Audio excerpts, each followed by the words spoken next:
Oi. Boa noite, meus amados irmãos. A graça e a paz do nosso Senhor Jesus Cristo a cada um de nós, amém? Então, hoje pela manhã tivemos um tempo muito bom de jejum. Tivemos o privilégio de buscar mais nosso Deus. Quero, inclusive, aqui louvar a Deus pelo Ministério de Oração, que organizou um cronograma muito legal. Ajudou muito a gente lá em casa a organizar nosso tempo de oração. Foi um momento muito bom mesmo. E aí, nessa noite especial, podemos agora nos reunir como igreja para continuar adorando a Deus através dos cânticos, através dos louvores e agora também através da sua santa palavra. Antes da gente ir propriamente para o texto que será pregado nessa noite, queria ter o tempo de oração pelas crianças, mais uma vez, pelo nosso tempo aqui também, e a gente segue para a pregação, tá bom? Vamos orar, curva sua cabeça em reverência ao nosso grande Deus e oremos juntos. Ó Deus amado, nessa noite especial nos aproximamos diante do trono da graça, para suplicar ao Senhor por graça e misericórdia, para a ocasião oportuna.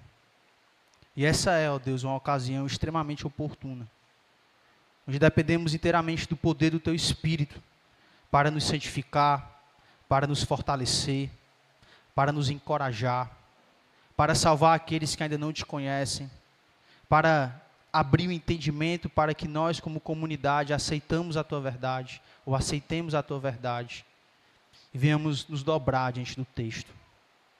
Nos dirija, ó Deus, nesse momento, que os nossos corações não percam a reverência, o temor e o tremor, diante do grande Deus que está diante de nós.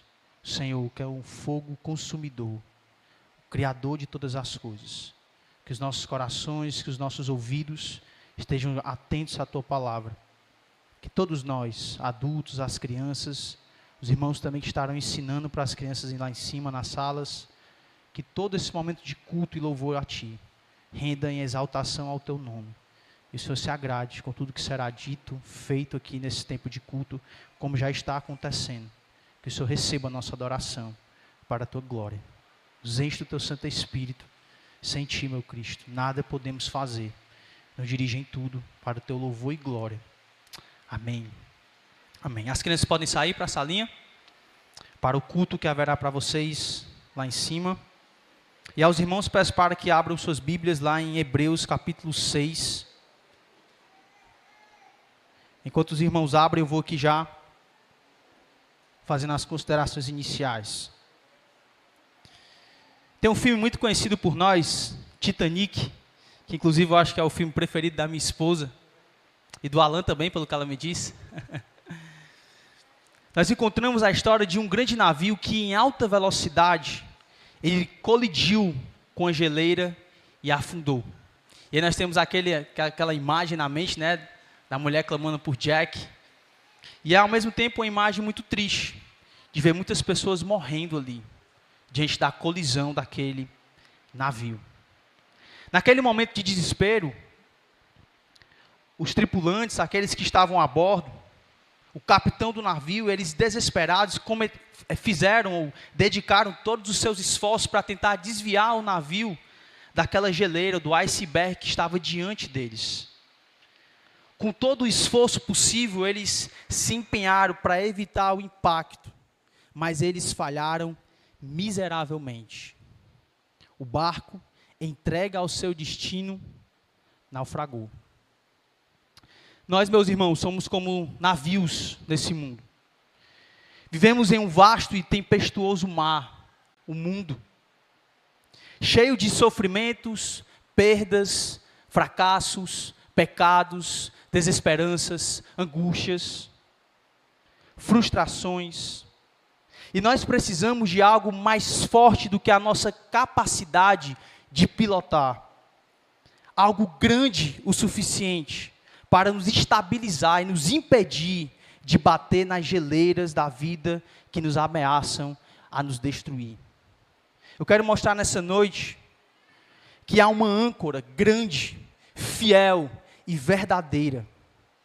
Uma que em meio às lutas pode nos manter firmes, esperançosos e inabaláveis, garantindo para cada um de nós aqui, irmãos, segurança enquanto aguardamos o fim da tempestade.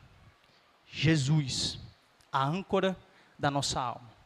Então, para aprendermos mais sobre isso, Acompanhe comigo a leitura de Hebreus capítulo 6, a partir do versículo 13.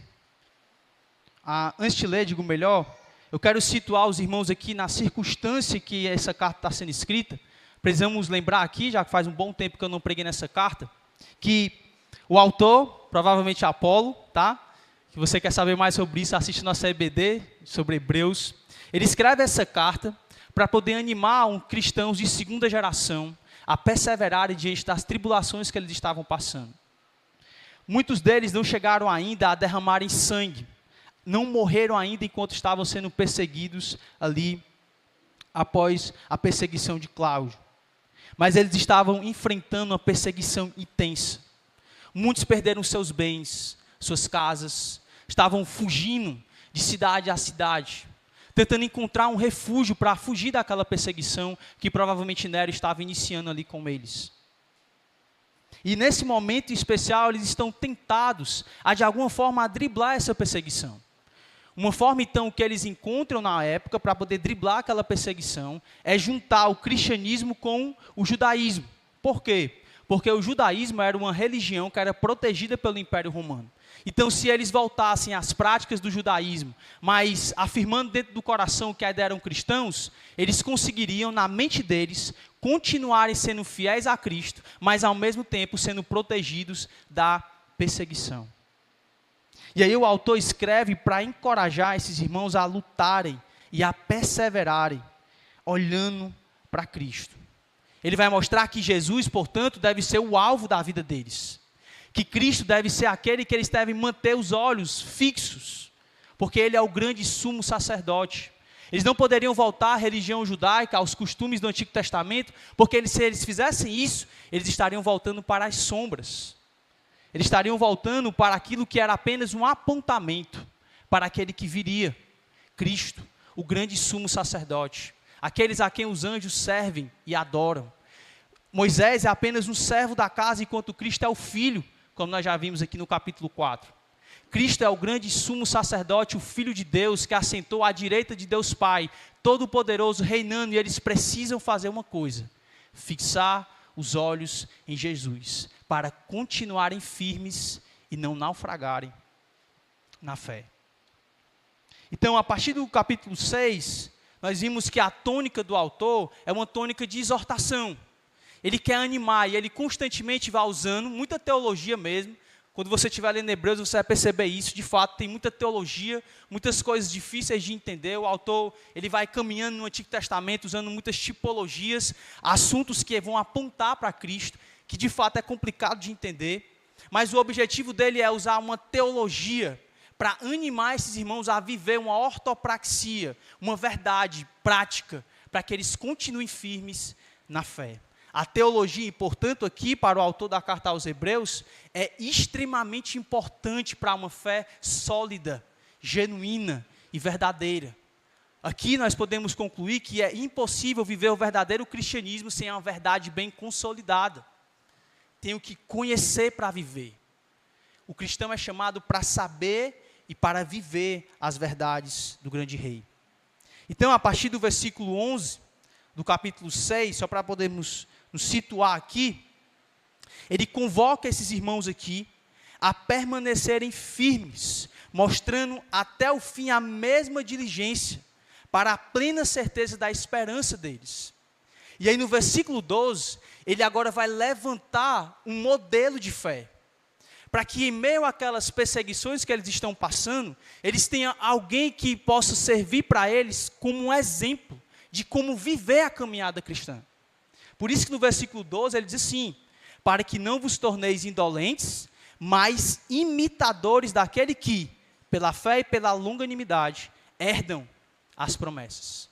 E aí dentro desse contexto imediato nós chegamos no versículo 13, onde o autor vai levantar aqui agora esse exemplo, onde diante dessas pressões e da ameaça de naufrágio espiritual, a carta vai agora nos oferecer o que é vital, uma âncora.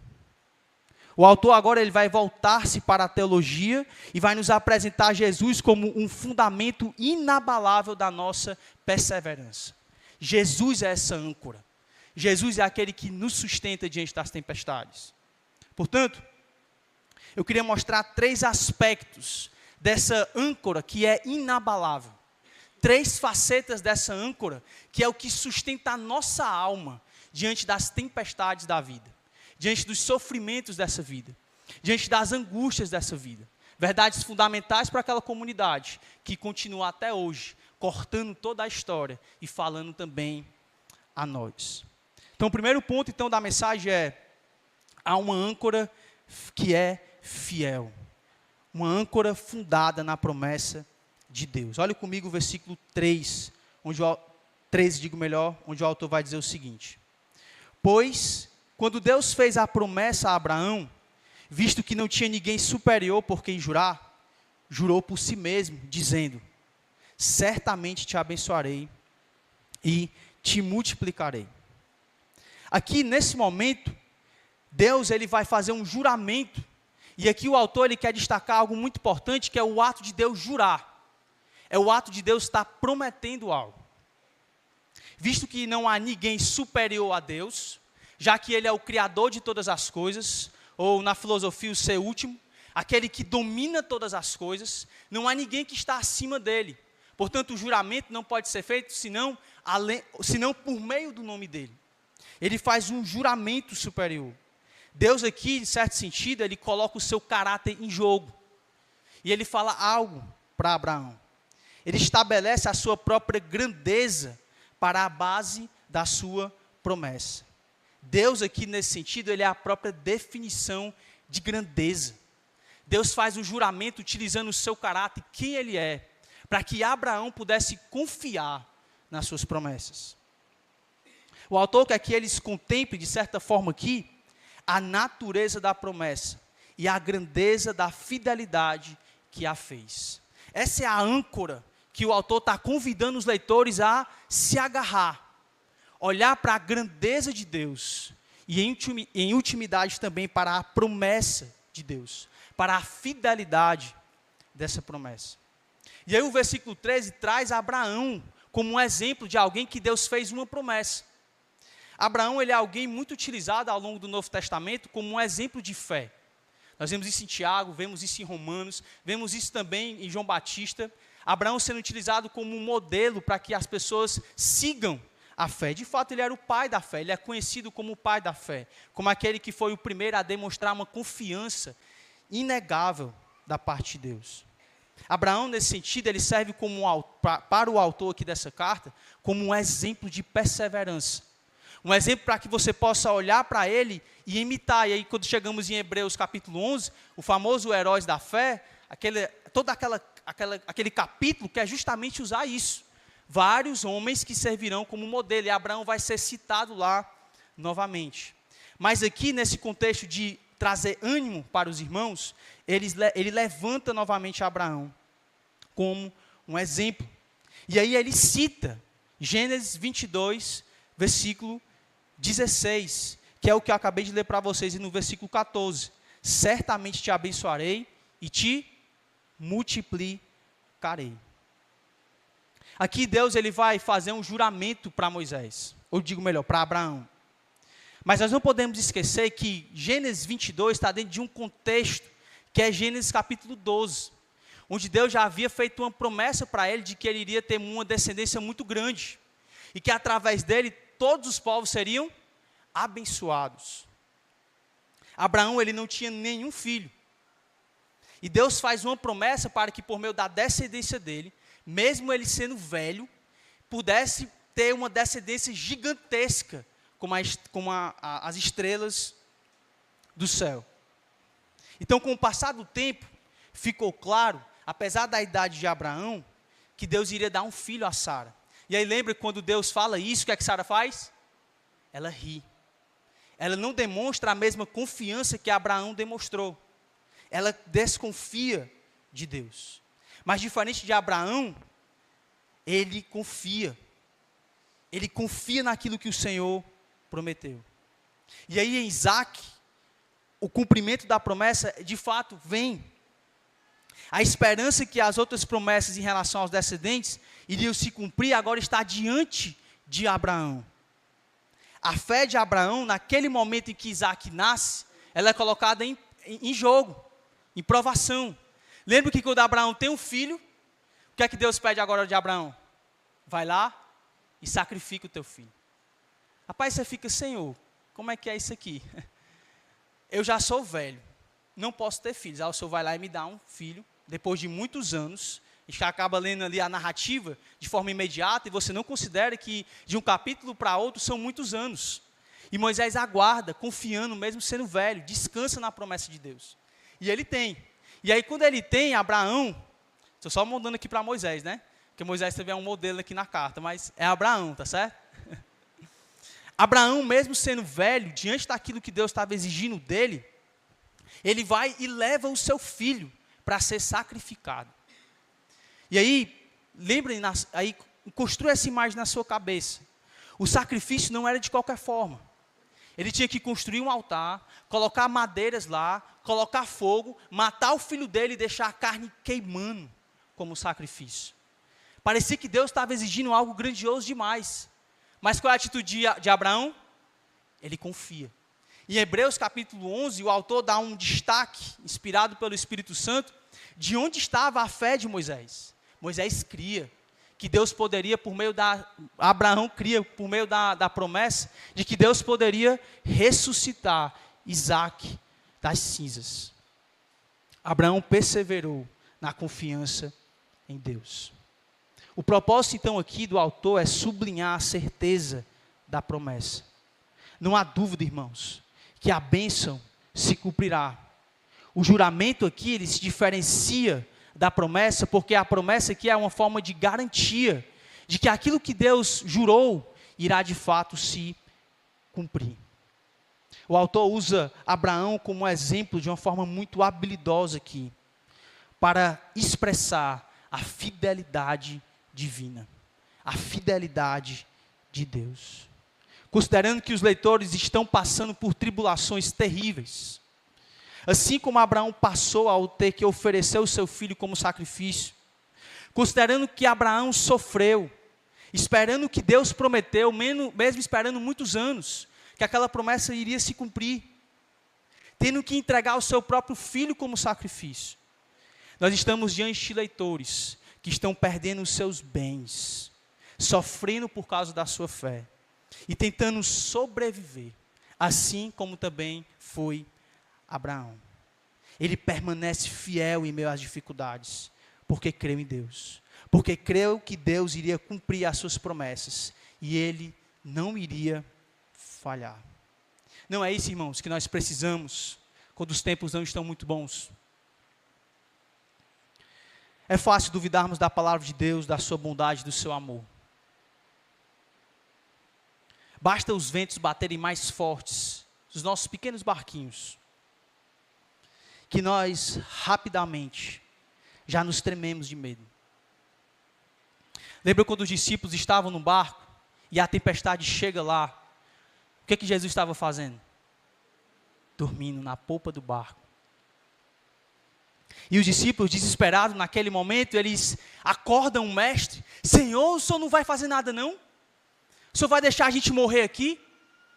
Jesus se levanta, e aí eu fico imaginando ele tranquilamente, olhando para a tempestade, para os ventos fortes, e aí estamos falando de pescadores experientes, homens que estavam na pescaria e conheciam aqueles mares revoltosos, eram experientes quanto àquilo que estava acontecendo, mas eles estão se tremendo de medo, porque de fato era uma tempestade muito grande.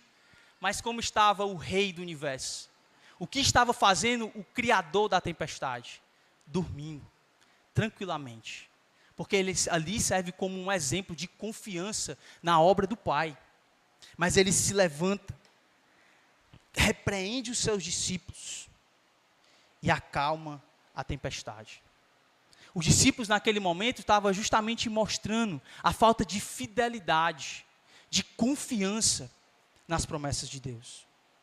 E é justamente o que os leitores dessa carta aqui estão precisando. Eles precisam lembrar de exemplos da fidelidade de Deus. Essa é a âncora que eles precisam se agarrar nesse momento. Lembrar que Deus é um Deus fiel. Nós precisamos trazer à memória, durante a nossa caminhada, irmãos, de exemplos que reforcem a nossa fé. Que em momentos de tribulações, de angústias que passamos, as tempestades que passamos ao longo da nossa vida, precisamos recordar os feitos do Senhor. Essa é uma âncora fundamental para a perseverança na fé. Essa é uma âncora essencial para a sua caminhada. Traga aí à memória, às vezes, do que Deus fez, ou às vezes que Deus interviu na sua história. Aqui, irmãos, eu tenho muitas histórias para falar. Muitas delas vocês acompanharam comigo. Eu vi o meu filho quase morrendo com a pneumonia sepsis. E remédios e remédios e remédios tentando curá-lo e nada dava certo. Mas o Deus do universo estava lá, interviu na história dele. Eu já vi o meu filho ainda nem nascendo, o outro, Estevão, nem tinha vindo ao mundo ainda, mas já estava sendo diagnosticado com a doença que tinha que nascer rapidamente. Se não nascesse, poderia morrer rapidamente. Mais uma vez, Deus intervindo na história, mostrando que a palavra final não estava no diagnóstico de uma doença, mas no poder dele que dá a vida e tira conforme ele quer. Com certeza os irmãos tiveram experiência na área financeira. Eu estou há 6 anos casado. E já passei por muitas dificuldades financeiras. Parece que todo mês a gente fica com aquela angústia, vai dar, vai dar, vai dar. E Deus sempre faz dar. Deus sempre sustenta a nossa vida. Porque não é o dinheiro que nos mantém, irmãos. É Deus. Quantas vezes Deus interviu na sua história e Ele mostrou-se como Deus fiel. O que sustenta o seu casamento, o que pode te dar sabedoria para cuidar de seus filhos, não é a você mesmo. Não é o poder que você tem aquisitivo, a sua inteligência, a sua sabedoria. É o poder de Deus no meio das nossas fraquezas. É a respeito da sua fidelidade, não a respeito da nossa história. Da minha família, eu posso dizer assim, eu sou o mais improvável dos meus irmãos. O mais improvável. Aquela conversa do cearense, né? A parrucaba aí é burro. Sou eu mesmo. Sem papo na língua, né? Como a gente diz aqui. Eu só queria saber de jogar bola. Tinha uma vida muito disciplinada para jogar futebol. Muito disciplinada mesmo. Acordava muito cedo, treinava, ia para a escola, voltava, já ia treinar de novo. Estudava só para passar de ano. E Deus me salvou. Hoje meus irmãos me visitam, aí eles chegam lá no meu escritório, vê os livros, né? Vê como é que tem sido a minha vida, agora servir na igreja. Ele, macho, Deus realmente te transformou. Não tem outra explicação. Então era para ser o pior de nós tudinho. Mas olha o que foi que Deus fez na tua vida. É isso que Deus está fazendo na nossa história. Não é para revelar o quanto que nós temos. Porque nada, irmãos, ou melhor, tudo que nós temos não vem de nós mesmos. Quem deu a sabedoria, a força, a riqueza, a capacidade, senão Deus fiel e poderoso. Essa é a âncora que o autor convida os leitores a agarrar. Deus permanece fiel, apesar de você. Olhe lá para Reis. Quando lemos Reis, vemos uma geração para outra geração falhando, pecando. Mas Deus tinha uma promessa a se cumprir. De que da descendência de Davi iria surgir um rei, que iria reinar para todo o sempre. E apesar daqueles reis falhos, Deus permanece fiel à sua promessa. Apesar daqueles homens falhos, Deus continua mostrando que Ele é o Deus soberano, fiel sobre a história, que Ele nunca falha, e que aquilo que Ele prometeu, Ele o fará. O autor destaca o nosso grande Deus, como um Deus maravilhoso e fiel. Além de ele destacar aqui também no versículo 15, a atitude de Moisés. E aí parece que ele mostra a fidelidade de Deus, aponta para ela, para que os leitores eles fiquem maravilhados de como Deus ele é fiel, grandioso, poderoso. E aí ele meio que faz um convite, de forma implícita, para que esses leitores imitem a fé de Moisés. O versículo 15 diz, de Abraão, o versículo 15 diz, que assim depois de esperar com paciência, obteve Abraão a promessa. Abraão, ele recebeu aquilo que ele tanto aguardava. Abraão, ele tocou no cumprimento da promessa de Deus. O que impressiona aqui o autor é a paciência de Abraão. O que chama a atenção para o autor é essa paciência, essa perseverança em meio às dificuldades que Abraão passou. Ele perseverou na fé com o passar dos anos. Embora os altos e baixos da sua vida viessem surgindo, ele continuou lá, confiando em Deus. Mesmo quando Deus exigiu, de alguma forma, com que aquela promessa fosse colocada em tensão, ele ofereceu o seu filho, confiando que Deus poderia ressuscitá-lo das cinzas e fazer uma grande descendência através do seu filho Isaque. Abraão enfrentou a mesma tentação que os seus leitores, pois ele também foi tentado a pensar que a promessa de Deus não se cumpriria. O autor coloca aqui Abraão de uma forma muito habilidosa como um exemplo. Veja o que Deus fez na vida dele, e veja o que Deus espera também que Deus faça. Assim como Abraão fez, façam também vocês, perseverando na fé. As circunstâncias aqui sugerem que as promessas de Deus, irmãos, de alguma forma são falsas. Parece que às vezes as dificuldades da nossa vida nos deixam tentados a pensar assim. Como se Deus tivesse se esquecido da gente, como se Deus tivesse nos abandonado, como se Deus não se lembrasse de nós, como se você tivesse colocado de canto e Ele não quisesse mais te ouvir. Mas a paciência de Abraão foi alimentada pela promessa inquebrável de Deus. Ele continuou, porque ele confiou. No momento de dor, desespero, o nosso recurso não deveria ser, meus amados irmãos, o nosso próprio desespero, o nosso próprio medo. Na hora da angústia, nós temos aquela mania de levantar sempre o pior. Parece que a gente tem essa mania de sempre desconfiar de Deus, desconfiar do nosso Criador. Em momentos como esse, nós precisamos de repertório da fidelidade de Deus. Precisamos aprender mais sobre a grandeza dEle. Precisamos ouvir mais sobre quem é o nosso grande Deus. Quando estamos sofrendo, aquilo que nós mais queremos rapidamente é nos livrar daquela dor, nos livrar daquela angústia. Quando dói, queremos que a dor passe logo. Mas o exemplo de Abraão nos ensina que o que Deus quer da gente é que a gente permaneça ali firmes, perseverantes e pacientes, sabendo que Deus tem um bom propósito em meio a essa dor. Como Jó, nós muitas vezes não entenderemos o porquê que Deus está fazendo determinadas coisas, porque Deus não te dá o que você tanto pede em oração, porque que Deus não transforma algo na sua vida que você tanto clama por Ele, ou para Ele. Por que Deus não faz determinadas coisas que você, como Paulo, insistentemente clama, para que Deus tire aquele espinho da carne? Mas Deus responde para você: aquieta-se, a minha graça te basta, porque o meu poder se aperfeiçoa na sua fraqueza. Deus sabe muito bem, irmãos, que determinadas angústias são postas à nossa vida, como uma forma de nos agarrar a Ele, de nos amarrar a Ele. Sem elas, muitas vezes, nós não oraríamos como deveríamos orar. Nós não nos humilharíamos como deveria nos humilhar. E aí Deus nos coloca no nosso canto. E como Jó, ele pergunta: onde tu estavas quando eu criei todo o universo? Onde tu estavas quando eu criei o monstro marinho?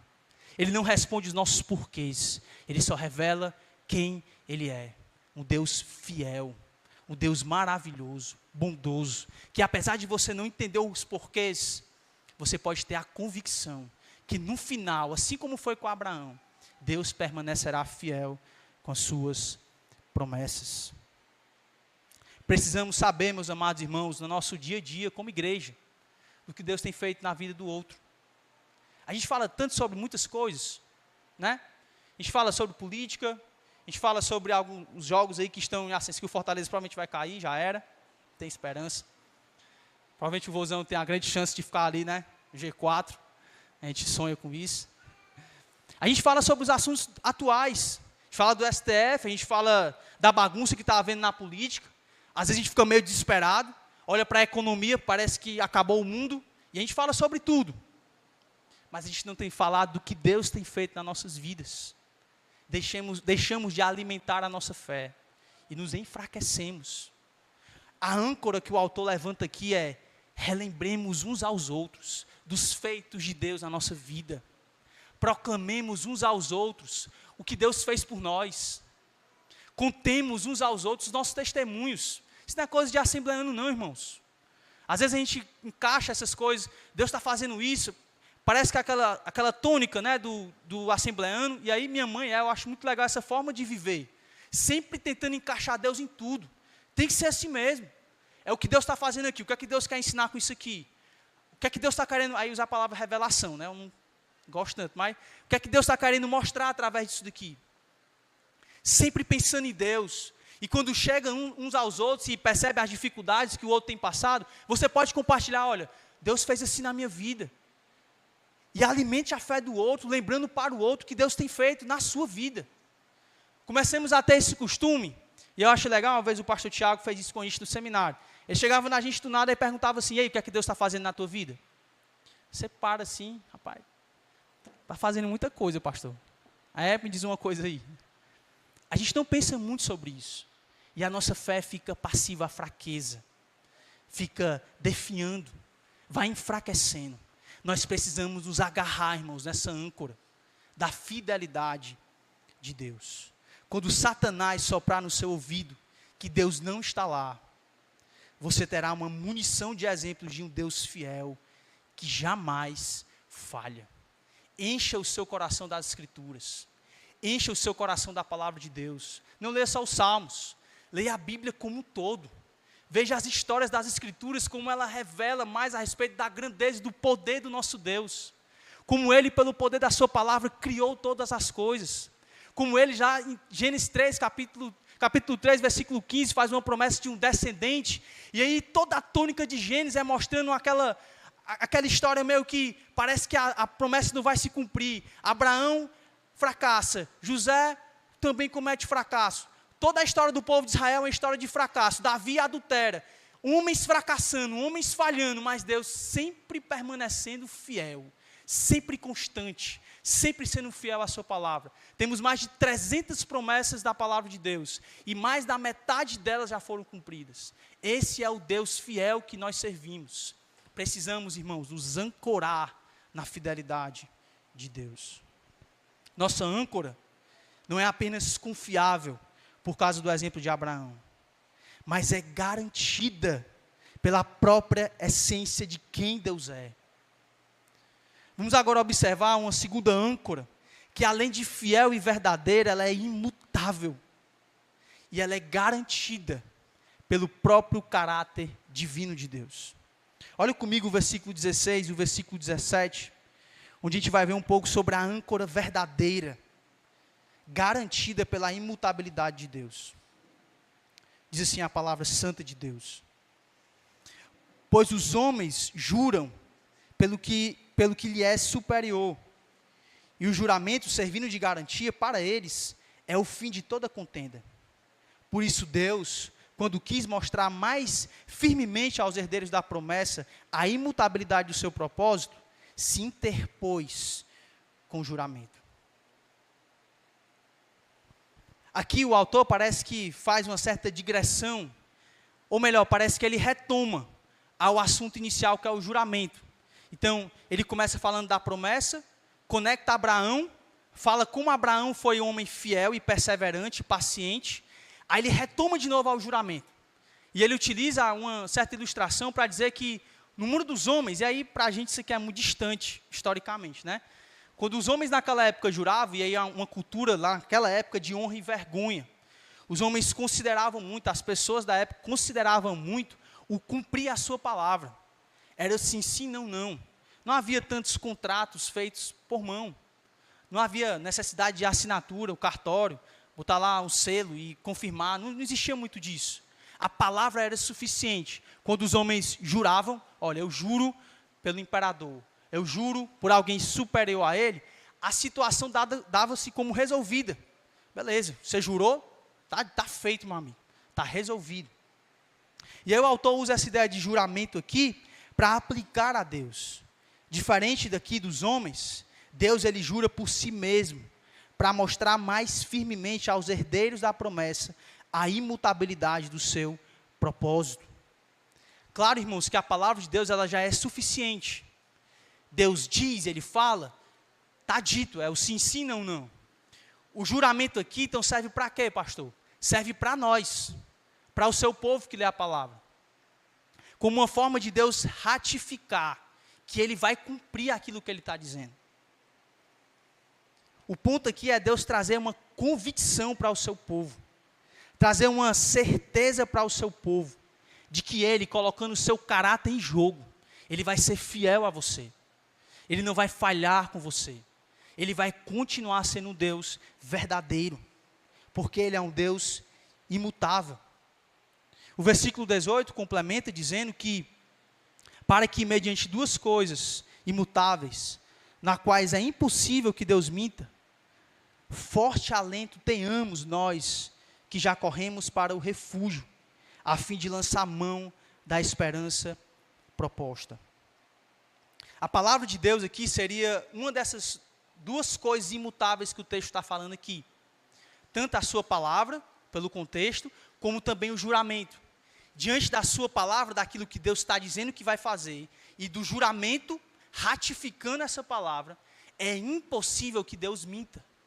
Ele é um Deus verdadeiro. O texto aqui, então, levanta para nós aqui algo a respeito do caráter de Deus. Ele não mente. Ele não é como os homens, passíveis à mentira, que facilmente, diante de algumas dificuldades para agradar os outros, mudam de opinião rapidamente, mudam de ideias rapidamente. O nosso Deus permanece sempre fiel a si mesmo. Uma das suas características essenciais é que Ele é verdadeiro, que aquilo que Ele está dizendo na sua santa palavra é verdade. Portanto, o autor aqui está convidando os seus leitores, uma vez que a promessa de Deus ela é inalterável, ela deve servir como um fundamento para a perseverança deles. Nesse sentido aqui, irmãos, de forma contrária, descrer das promessas de Deus seria um pecado extremamente afrontoso para o caráter de Deus. E deixa eu ser mais prático aqui para a gente, ou com a gente. Quando você lida com certos pecados, todos eles, de forma direta, estão de alguma forma afrontando o caráter de Deus. Vamos ser práticos. Quando você, por exemplo, é daqueles homens que gostam de ver pornografia escondido, e acha que ninguém está vendo.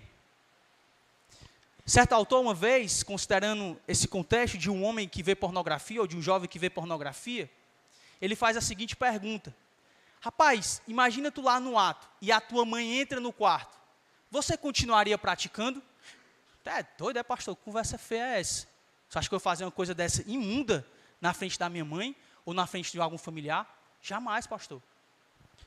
Pois falta compreensão da sua parte, da onipresença de Deus. O seu coração ainda não compreendeu que Deus está presente. E que você comete pecados escondidos, que pode aparentar aqui para os irmãos da igreja, para as pessoas ao seu redor, que está tudo bem. Mas Deus está vendo. Não tem como você esconder dele. Quando você, por exemplo, e aqui sendo mais prático com o contexto da carta, quando você fica ansioso, se tremendo de medo diante das dificuldades que estão diante de você, e você fica desesperançoso. Não estou aqui, irmãos, sendo extremista, dizer que um crente não pode sentir medo, que um cristão não sente medo. Claro que não, já passei por diversas situações, exemplos que eu acabei de dar para os irmãos, que eu fiquei com medo do meu filho morrer, fiquei com medo da minha esposa acontecer alguma coisa com ela. Claro que a gente fica, faz parte do nosso coração. O ponto é como nós lidamos com esse medo. Para quem nós olhamos para trazer a garantia de que as coisas vão ficar, não bem, mas que as coisas vão dar certo. Você olha para onde? Para uma promoção salarial? Está com dificuldade financeira. A primeira coisa que você pensa é o quê? Dinheiro? E aí está com dificuldade na saúde. Qual a primeira coisa que você pensa? É só no remédio? Ou você acha que Deus não espera que você também ore, pedindo a Ele por cura? Ou você não considera que Deus ele é soberano sobre a doença e foi Ele que colocou ela em você? Qual é o seu primeiro passo quando as coisas acontecem na sua vida? Você olha para a palavra de Deus ou você olha para os recursos humanos? A sua confiança é posta em quê? Quando as dificuldades chegam no seu lar, no seu filho, no seu trabalho, onde está a sua esperança? Ou onde está a sua âncora? Ela está alicerçada na verdade de quem Deus é? ela está alicerçada no caráter verdadeiro e fiel de Deus. O seu coração continua vibrante, sabendo que apesar da dor e das angústias, Deus está no controle soberanamente de todas as coisas. E apesar de eu não entender, eu posso confiar que Ele é um Deus fiel, soberano e bom.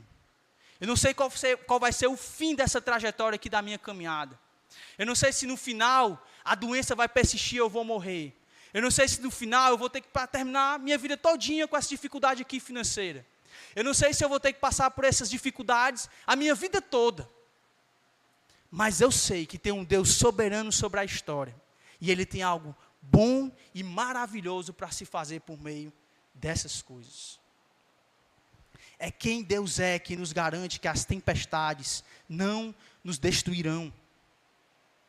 Não está, irmãos, a nossa inteligência, no seu dinheiro, na sua capacidade, mas está nele, no seu caráter. No capítulo 1, versículo 4 e 5, o autor destaca que Cristo, pelo poder da sua palavra, sustenta todas as coisas. Você acha mesmo que quando vem uma dificuldade na sua vida, Deus perdeu o controle? Que quando algo não dá certo, Deus perdeu o controle? Que quando as bases ficam desestruturadas na sua família e no seu lar, Deus perdeu o controle? Nada disso, irmãos. Ele permanece nos céus, no seu alto e sublime trono, fiel, bondoso, verdadeiro. E o que Ele requer de nós é que nós confiemos nele. Isso é fé, irmãos. Nós não precisamos de algo palpável. A fé é a confiança nas coisas que não se veem. Nós cremos. Nós somos o povo da fé. Marcado pela fé. É isso que deve marcar a vida do crente. Que você confie em Jesus. Que Jesus é aquele que está no controle das tempestades. Que Ele é o grande rei do universo. As coisas que acontecem conosco, é isso que Ele quer fazer. Ele quer revelar quem Ele é. A história não é antropocêntrica, não é sandrocêntrica, não é para mim. As coisas que acontecem, o filho que Deus me dá, a esposa que Deus me dá, o emprego que Deus me dá, os dons que Deus me dá, o dinheiro que Deus me dá, não é meu, é dEle. Ele é o centro do universo, e tudo é por meio dEle, por Ele e para Ele. O chamado aqui para esses irmãos, é para que olhando para essas promessas verdadeiras, eles possam se ancorar na fidelidade de Deus. E olha que interessante como esse Deus é um Deus cheio de amor e cheio de graça para conosco. Quando lemos o versículo 18, o texto diz o porquê que Deus nos dá essas promessas com juramento. Ele fala que Ele faz isso para o forte alento das nossas almas, para que tenhamos um refúgio. Como Isaías descreve, Ele é como aquele Deus que ajunta os seus pintinhos debaixo das suas asas, e Ele os protege. Ele faz isso com juramento, faz promessas invioláveis, para que você tenha forte encorajamento.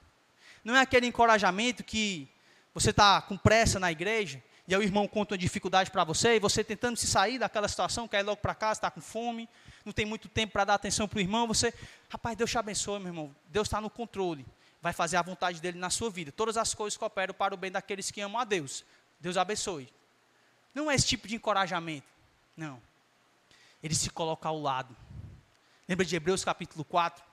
Ele entende, e Ele se compadece das nossas fraquezas, Ele se coloca ao lado e Ele chora conosco, Ele se angustia conosco, Ele se põe ao lado, coloca o braço ao nosso derredor e Ele nos carrega se preciso, para que continuemos firmes. Esse é o Deus que nós servimos. Não é aquele Deus transcendente, como os filósofos diziam, que está distante, o teísmo aberto, do Deus que criou todas as coisas, botou o relógio para funcionar e foi-se embora. Jamais. Ele é o Deus onipresente, que se faz presente de uma forma gloriosa, irmãos, na nossa vida, que nos constrange com o seu amor, que nos sustenta em meio às nossas fraquezas. Ele nos encoraja, dizendo sempre para nós, eu estou aqui, eu jamais te abandonarei, permanecerei fiel a você até o fim. É para o nosso encorajamento que as suas promessas são dadas. É para o nosso refúgio. Nós devemos correr, irmãos, para esse refúgio que é a nossa segurança. Essa palavra aqui, refúgio, no versículo 18, ela nos faz rememorar daquelas cidades de refúgio, lá no Antigo Testamento. E aí você deve lembrar que lá no Antigo Testamento Deus separou algumas cidades entre as tribos para que servisse como uma cidade de refúgio para aqueles que cometiam alguma violência sem querer. Então imagina aí que você está construindo alguma coisa lá naquele período, o machado aqui, o machado, a ponta do machado sai, bate na cabeça de alguém e alguém morre. Você ali acidentalmente matou alguém, e aí você tinha que correr para uma cidade de refúgio. Por quê? Porque se alguém da família visse você, poderia se vingar da morte que você havia acabado de cometer. Então Deus fazia isso como uma forma de proteger as pessoas que cometeram algum tipo de violência sem querer, sem ter ali a intenção de matar. E aí o autor pega essa palavra e ele aponta para Jesus. Diferente daqueles homens que cometeram um pecado sem querer, nós pecamos porque nós queremos. Nós cometemos crimes contra Deus, que Deus, como um vingador, deveria vir até nós e nos destruir por inteiros. Deus olhando para a imundície do nosso coração, para a nossa incredulidade, para a nossa imoralidade, para a nossa mentira, para a nossa inveja, para a nossa cobiça. Deus, como Deus santo que Ele é, Ele deveria nos fulminar por Ele ser um Deus consumidor. Mas Ele nos apresenta um refúgio, uma promessa fiel, um rei da ordem de Melquisedeque, que viria para ser o nosso sacerdote para sempre, o nosso refúgio, a nossa fortaleza, aquele que pode nos proteger e mais do que isso, pode pagar pelos nossos pecados. Então podemos ter a convicção de que quando nós partimos dessa vida para a próxima, para encontrar com o grande rei do universo, nós não seremos consumados ou mortos por causa dos nossos pecados, porque Cristo é o nosso refúgio, porque Ele pagou pelos nossos pecados. Deus nos encoraja. Nós vemos Deus descrevendo as suas promessas, mostrando o seu caráter, para nos ajudar a lidar com as nossas ansiedades, com os nossos medos. De fato, irmãos, passar pelas situações difíceis da nossa vida não é a respeito da nossa capacidade. De fato, o problema sempre é maior do que aquilo que nós podemos suportar em certo sentido. Vou explicar já. De fato, é impossível para você cumprir as atividades que Deus ordena. De fato, é impossível para você vencer os seus pecados. Porque é Deus que provê o necessário para você lidar com essa tentação. É Deus que provê o escape. Não vem de nós mesmos a provisão para vencer o pecado. Não vem de nós mesmos a provisão para vencer a pornografia, a ansiedade, o medo, a angústia. O corrigir os problemas do seu lar, com o seu filho. Mas vem do Deus da provisão. Do Deus que criou os céus e a terra. E que assim como Ele colocou em ordem todo o cosmos pelo poder da sua palavra, assim Ele continua fazendo por meio da sua palavra 7 vezes refinada, como a prata por meio do fogo. Palavra essa fiel, que por meio dela também, é o único meio que Ele utiliza para santificar, capacitar e prover meios para que possamos perseverar. Esse é o chamado de Deus para esses homens. Eles devem perseverar até o fim, com confiança e alegria, sabendo que Deus cumprirá suas promessas escatológicas. Vimos, portanto, aqui que a fidelidade de Deus e a imutabilidade de Deus nos dão forte alento e certezas inegociáveis. Mas quem é, irmãos? Concretamente, porque até aqui falamos de coisas mais subjetivas, daquilo que foi dito, promessas que foram feitas, de um Deus invisível que não podemos ver. Mas quem é concretamente o ponto da fixação dessa certeza? Quem é aquele que concretiza a palavra? Quem é aquele que reverbera a imagem perfeita de Deus?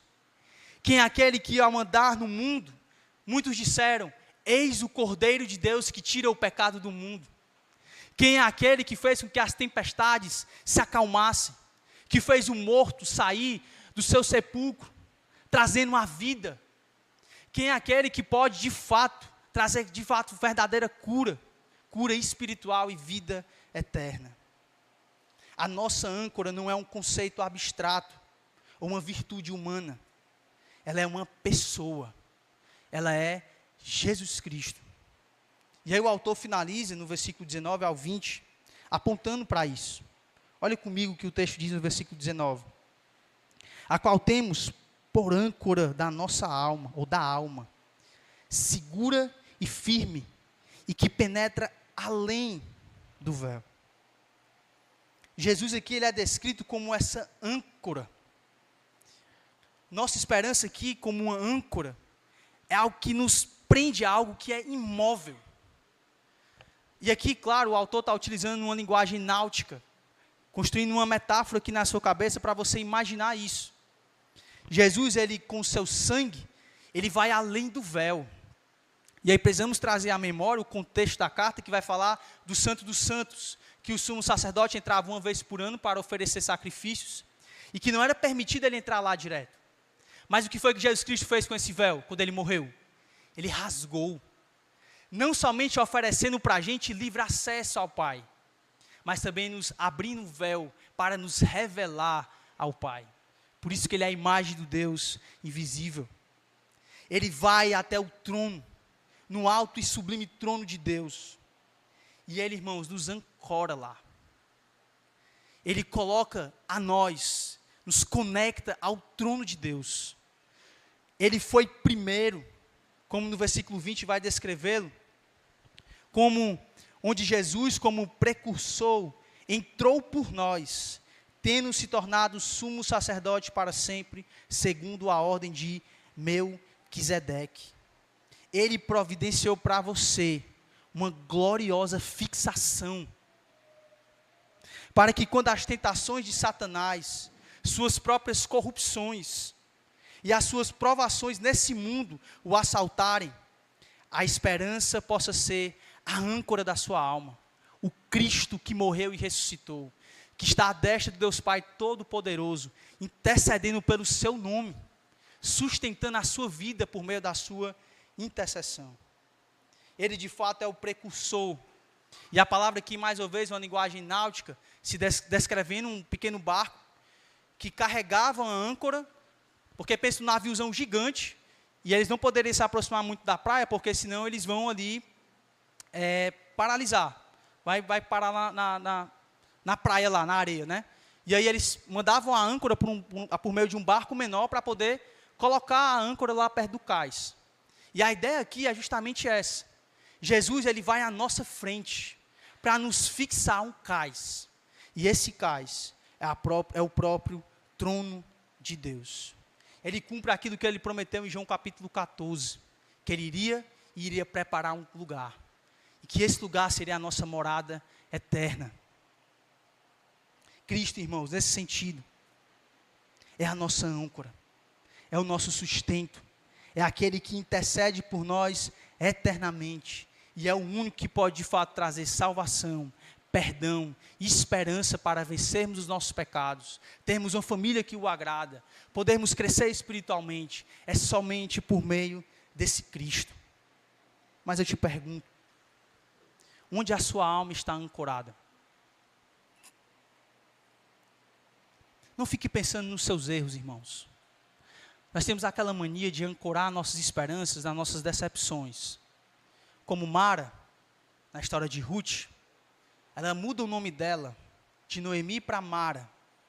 Ela deixa com que a história da vida dela transforme a identidade dela, se transformando em uma mulher amarga. E muitas vezes nós fazemos isso com as nossas vidas. Deixamos com que os nossos pecados definam o que nós somos. Mas não é isso que deve definir a nossa vida. Cristo rasgou o véu e nos deu uma nova identidade, para que possamos morrer por Ele e ressuscitar com Ele. Que quando as decepções da vida, de fato, elas vão nos levar a afundar. Mas quando nós temos a nossa âncora em Cristo, ou quando somos ancorados em Cristo, Ele nos sustenta para não naufragarmos na nossa fé e na nossa luta contra o pecado. Com esta imagem gloriosa de Jesus como nosso precursor, nós chegamos aqui à nossa conclusão. Nós vimos que a âncora da nossa alma, ela é fiel, ela é verdadeira, e ela é, acima de tudo, pessoal. Ela é Cristo, Cristo encarnado. Assim, eu gostaria de concluir com a história dos muitos cristãos do primeiro século. Era encontrado no sepulcro deles o desenho de uma âncora. Em torno de 60 sepulcros foram encontrados lá, esse desenho lá. A ideia, pelo que a história conta, é que a âncora, para aqueles irmãos, era um símbolo de fé, descrevendo para eles que essa âncora o fizeram viver, e por essa âncora, mesmo morrendo, eles permanecerão firmes e ancorados. Eu te pergunto, para você que está aqui conosco, onde a sua alma está ancorada? O que te dá certeza quando Deus, com sua voz estrondosa e como de muitas águas, com sua presença tempestuosa, como aconteceu no Monte Sinai, vindo com raios, fogo, revelando o seu poder e a sua grandeza, vier arguir você, no que você vai se agarrar? Esse mundo que nós estamos vivendo, ele está fadado ao fracasso e à destruição. Deus está o entesourando para o fogo. A nossa salvação aqui, de cada um, ela é individual. Mas tudo depende de onde você está ancorando a sua alma. Para o que você está vivendo. Para o que você está respirando. Hoje à noite você refletir sobre onde está o teu tesouro. Onde está a tua vida. Pelo que você tem vivido de fato. Não se engane. Esse mundo vai oferecer muitas ilusões. Vai oferecer para você a sensação de que aquele emprego vai trazer aquilo que você tanto quer. Aquele casamento vai trazer os sonhos sendo realizados. De que aquele filho vai trazer a alegria que você tanto procura. De que aquele relacionamento ou aquele dinheiro a mais vai te trazer aquela alegria que teu coração está buscando. Mas deixa eu te dizer uma coisa que foi verdade, que é verdade por séculos e séculos e séculos. Você sabia que nas cidades mais pomposas em termos de dinheiro, é onde há de fato o maior índice de suicídio? Você sabia que em Hollywood, a maioria dos atores que começaram a sua vida vibrante, e aí de acordo com o relato de Paige, acho que é assim o nome dela, que conviveu com muitos atores de Hollywood, ela conta que muitos dos seus amigos, quando alcançaram os seus sonhos, eles perderam o propósito de vida, se tornaram amargurados, se tornaram angustiados, pessoas rancorosas. Por quê? Porque elas chegaram à conclusão de que aquilo que elas tanto sonhavam, não é aquilo que de fato elas procuravam. Tem algo maior, tem algo que a nossa alma tem sede de fato, e é sede de Deus. E só Cristo pode oferecer para a gente água viva e o pão verdadeiro dos céus. E quanto a nós, irmãos, crentes, nós precisamos caminhar olhando para a beleza da santidade do nosso Cristo. É isso que a carta aos Hebreus faz. Ele quer fazer com que você fixe seus olhos no trono de Cristo. Ele quer fazer com que você lembre que Ele é o Rei soberano. Que Ele é o Deus que está acima de todos. Que o seu nome é o mais alto. Que o seu nome é o maior. Que o seu nome é acima de todos. Que o seu trono, Ele está acima ou tem o domínio sobre todos os governos e poderes. Esse é o nome de Cristo.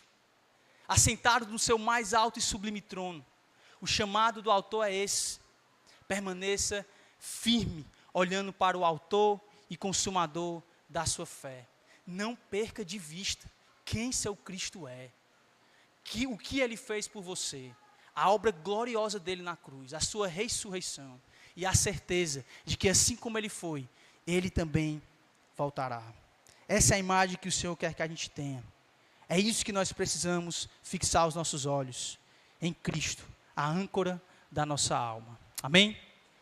Vamos orar mais uma vez. Eu convido o Ministério de Louvor aqui, para cantarmos um louvor pensando na grandeza do nosso Cristo, enquanto nós oramos aqui. Nosso glorioso Cristo, nós te exaltamos por tudo aquilo que o Senhor é. Deus que tem o domínio sobre tudo e sobre todos. O Senhor que está no teu alto e sublime trono reinando. E convida o teu povo para ter uma fé firme, inabalável, perseverante. Suplicamos a esse trono de graça mais uma vez, para que o Senhor nos ajude nas nossas lutas contra a incredulidade, a permanecermos fiéis a Ti, Senhor, a ancorar nossa alma nas Tuas promessas, de que logo logo haverá um novo céu, a ressurreição dos nossos corpos, de que toda dor que está aqui diante de nós, ela vai passar, nada disso durará para sempre, mas nós temos um Cristo que adentrou os céus e trouxe para nós salvação e vida eterna. Nos ajuda a caminhar, olhando para a Tua grandeza, para o Teu poder, e lhe rendendo a glória que lhe é devida. Em nome de Cristo, suplicamos por isso. Amém. Amém.